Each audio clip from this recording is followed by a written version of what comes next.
I have been extremely burnt out and so burnt out that I've literally took one vacation and I spent the entire vacation completely sick in bed and I had no idea what's going on with me. And I didn't know it was burnout at the time. So, Fraser, you are running a clinic that specializes in a lot of mental health treatments, alternative treatments. What is the biggest problem you see with burnout and more specifically how the medical system treats and approaches burnout? So yeah, most burnout treatments focus on the coping strategies, not the actual neurological exhaustion underneath, or the patterns that are potentially keeping that person stuck in this feeling of burnout and overwhelm. And I think burnout just really isn't one of these recognized things from people, especially in our Western world, where it's just, work, work, work, work, make money, make money, make money. So I think it's really offering people this opportunity to say, okay, what are the patterns in my life that are making me feel this exhausted, this burnt out, or what are some of the causes that are coming up and the effects that are created from this? And really, how can I take a new strategy here to give me that reset in my life so I can come back feeling refreshed? Welcome to the Odyssey Method with Fraser Johnston on YouTube. Fraser is the founder and CEO of Entheomed, which is Kelowna's premier clinic for alternative pain and mental health treatments, and is also a world leading clinic in the psychedelic therapy field. Fraser pioneered the Odyssey Method, which is a holistic psychedelic therapy model designed to create lasting change. And Fraser, when it comes to burnout, does working harder and making more money mean you're not going to get burned out? That's a beautiful question. That's $1 million question, Mark. So balance, I think, is the key for all of these things. And, life and business are a marathon, not a sprint. And I think that's the thing for me is learning the seasons of life too. Because in winter, you look at animals, they tend to hibernate and chill. In the summer, it can be very expansive and open. So it's learning that natural rhythm with yourself as well, because we can't just crank 100% all the time. So, Fraser, 6 years ago, you didn't know this about me, but I had just started my business. I was working as much as I could, like 80-hour a weeks, like every single waking moment. I stopped working out. I stopped like taking care of myself. I basically like stopped going outside. And I was just like, I got to grow my business. I got to get it off the ground to get things moving. And I ended up burning out. And I was actually like driving to take my first vacation in like 16 months and my first weekend off ever, and I had to pull over after like 10 minutes on the Whoa. road. And I felt like I literally felt like I was really, really intoxicated, like drunk, but I was completely sober. And I just had to pull over and I told my wife, I'm like, Hillary, you have to drive. And I Whoa. spent the entire week-long vacation just completely sick. But I had no idea what to do, Fraser, because I was burned out, which I realized afterwards. But like, what do you do when that happens? Like, I don't go to see my general doctor about it. Like, I didn't really feel like that was an option. I was like, maybe I should get massage. But from your experience running an actual medical clinic, what should someone take if they are experiencing burnout like that? Like, where is their first step? So I think with a lot of these things, Mark, the first step is really regulating the nervous system. So whether it's things like meditation, breath work, sauna, cold plunge, just exercise, walking outside, time in nature, and it's really looking at the things of what are the patterns in my life or the main stressors that are driving this feeling of burnout. So it's really, I think, looking at it holistically to identify the actual thing that is driving that neurological overload and stress, and then really giving yourself the time and space to put in some of these habits before you would look at things like drugs or ketamine therapy, for instance, too. I think that's fantastic advice. Someone told me an analogy of like a wheel spinning. And if you just keep spinning it and goes faster and faster, faster, eventually it's just going to fall off. Yeah. And so you need to like slow that wheel down before you really start to like address that issue.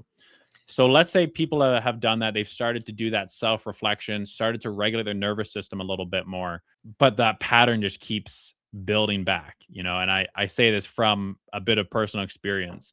So what does your clinic do when it comes to ketamine assisted therapy for burnout? Like, how do you guys intake people, and what's that screening like, and who I guess would be an ideal candidate for any type of either psychedelic therapy, or would you possibly have other types of therapies for burnout? How do you guys address that in at EntheoMed? So beautiful question, Mark. So, when we get that referral in from the referring physician for, burnout being the diagnosis, the other one that's very close to burnout would be adjustment disorder, which is essentially, you've had a change in life circumstance that's resulted in excess stress or negative thoughts and thinking patterns. So when we receive one of those referrals, it's pretty standard to the same process that someone would go through if it was, depression, anxiety, or PTSD. So when they come in, we do our mental health and physical screening. So really learning about that person's history, why they're coming to seek treatment, what their goals are for treatment as well.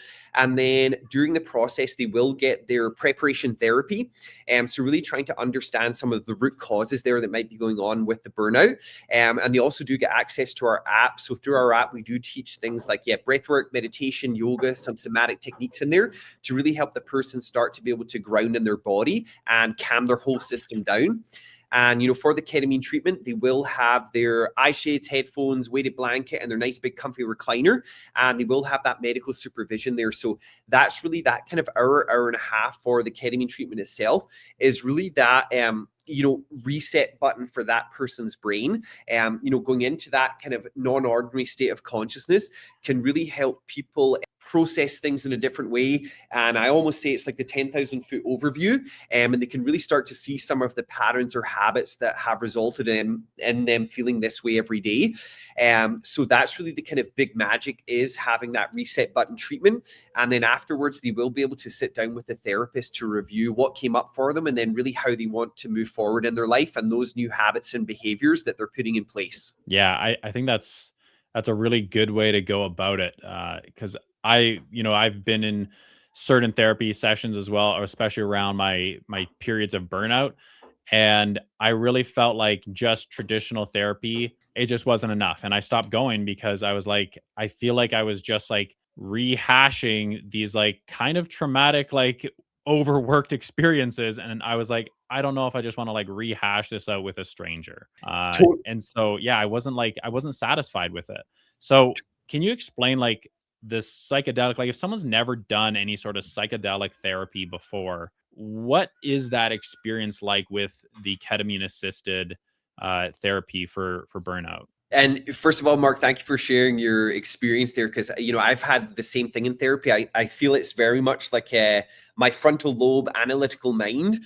So working with a therapist, I'm like, oh yeah, totally get it. I can think my way through it and analyze it and everything. So I think the beauty of the ketamine treatment is really that non-ordinary state of consciousness it induces, and it's a lot more of that subconscious work.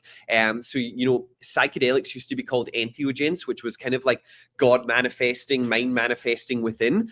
So really that ability to go into that non-ordinary state of consciousness and see some of the patterns in your life, the underlying energetics of your life. And really, I think ketamine, it helps to increase that neuroplasticity, reset the nervous system, and really help people rebuild their ability to cope, and just really reinforce the ability to bring in some healthier patterns, thoughts, and beliefs about themselves and their life too. I love that. As someone, I'm just going to speak personally here again, but I have experienced burnout before.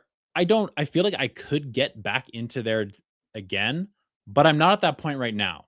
So for someone like myself who is an entrepreneur who has that tendency and a past history to become burned out, is like, when would be a good time for me to like actually talk to a doctor, like doing your guys consult calls with a medical professional? Like, when would be a good time to do that? Is it like during those burnout sessions, like immediately after them, or if you feel like it's coming on but sometimes you're so busy, or in the kind of low times, like subtle times like I'm in now? When's a good time? So I think this moves into a larger conversation about healthcare as a whole, I think, Mark, because you can be reactive and proactive. So this is one of the big things about my life, even, is being a lot more proactive with my healthcare. So my business partner, who is our main physician, he has this quote by Desmond Tutu that says, we have to, stop pulling people out the river downstream. We actually have to go upstream and find out why they're falling in. And I think that kind of sums up our healthcare system at the moment, and how a lot of people react with their health is they just leave it and leave it and leave it, sweep it under a rug till it gets to this big bubbling point and something really dramatic happens. So I think especially for, high performers, entrepreneurs, working professionals, it's almost looking at this of, what is my wellness routine here, and how can I be a whole, healthy, happy human being? So a lot of the time, I think it is before some of those symptoms even come up. Like, even now, I'm a lot more aware of my mental health and my state of it. So if I do start to feel that little bit of a dip in my mental health, or I feel myself start to run ragged a little bit, it's either, hey, can I go for a therapy session, an EMDR session, a ketamine session? So really starting to have those tools in your toolbox that you can start to pull on. And it's like, okay, if this tool's not worked and that tool's not worked, okay, maybe it's time for that psychedelic therapy session. Yeah, I think that's a great advice. And I think that's one thing that I personally really appreciate about what you have built at Enthiomed and the Odyssey Method, which is a very much a holistic view of your health in so many different aspects of it. I didn't know what somatic therapy was and somatic breath work was until about 12 months ago, and it's pretty mind blowing. It's if you have not done a somatic breath work session, let us know down in the comments. And we would definitely be interested in doing a video more on that topic. So let us know what you want to see more of in the comments below. And so on using ketamine and ketamine therapy, specifically around burnout, what are the sort of risks that are associated with it? And I guess who would not be an ideal candidate for using this as a tool? So it's usually our traditional, inclusion exclusion criteria marks. So the main kind of contraindications there would be, uncontrolled high blood pressure, of course, pregnant, recent schizophrenic episodes or history of schizophrenia. So they're kind of your main big buckets that I would say people wouldn't be a candidate for, or of course, if they're misusing drugs or alcohol or in active addiction. Okay. Yeah, that's great. And if you are interested in learning more and hopping on a discovery call with a medical professional at Enthiomed, you can use the link down below this video, and you can go to enthiomed.ca to get started. And if you have not subscribed to this YouTube channel, please subscribe to this YouTube channel, and we will see you in the next video.